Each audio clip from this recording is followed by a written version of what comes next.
Good morning. Pray that you're doing well today, that the Lord has richly blessed you, and you're excited about what today holds. And I was thinking the other day about next year.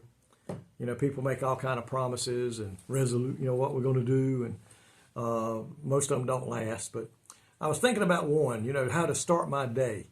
And I thought, what would be great is just to wake up every day and use that old verse that says, "This is the day the Lord hath made. I will rejoice and be glad in it." And begin every day next year with that statement, maybe even before I get out of bed or shortly thereafter. Just look up to the heavens and say, "Lord, this is the day you have made, and I'm going to rejoice and be glad in it." And let's just see, can't we start every day next year in a positive attitude? I want to look at Mark 11, chapter 11, verse 23 through 26. Very familiar verse. One that when I was a young kid, and maybe you did too, had a hard time understanding.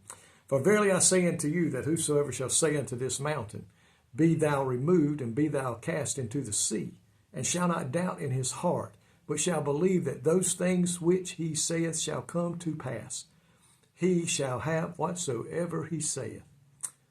Therefore I say unto you, what things soever ye desire when ye pray, believe that ye receive them, and ye shall have them.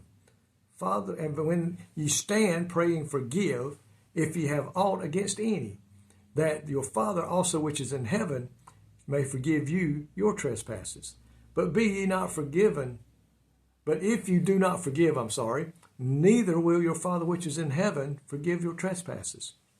I remember thinking about that could you really cast that mountain up there in the Smoky Mountains into the sea?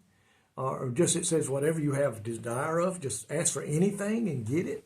And we know as we grow older that that's not exactly the way it works.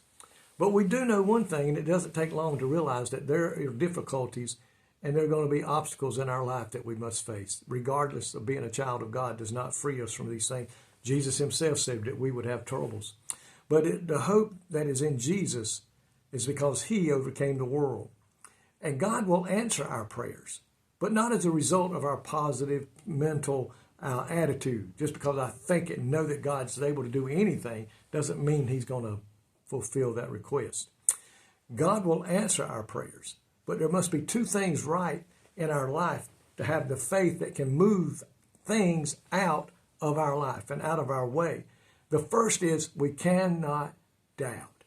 It clearly states that he said, "Whoever says unto this mountain or this trouble, this problem that we're in, be thou removed, and shall not doubt in his heart." We cannot doubt. We must have positive believing that God is able to do all things. All things. If we ask in the right way and with the right reasons. But he says we must have faith and not doubt, and there must be no sin in our life.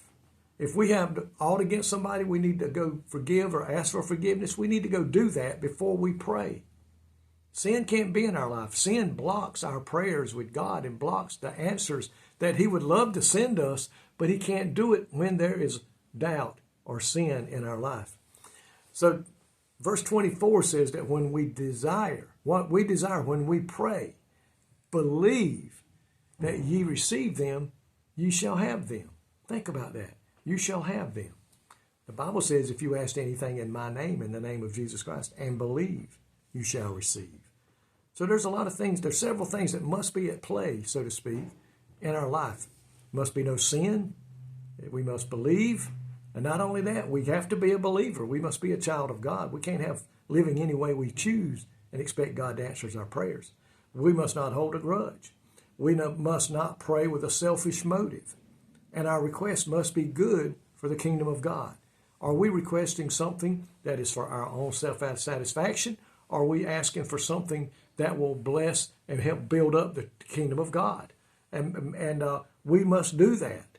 The Bible says when we pray in this manner, we can receive if we believe, not doubting, asking for something that is good for the kingdom of God and not in a selfish manner.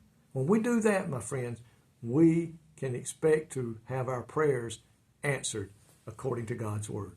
Thank you, Lord, for this day. Thank you, God, for the promise from you that you will answer our prayers when we pray. If we'll do it in the right manner, and your word clearly states to us that. Help us today, Lord, when we pray, to have no sin in our life, believing that you're more than able, and Lord, that things are going to be touched and blessed, and the kingdom of God will be honored in whatever it is we ask for. In Jesus' name, amen. May God richly bless you today is my prayer.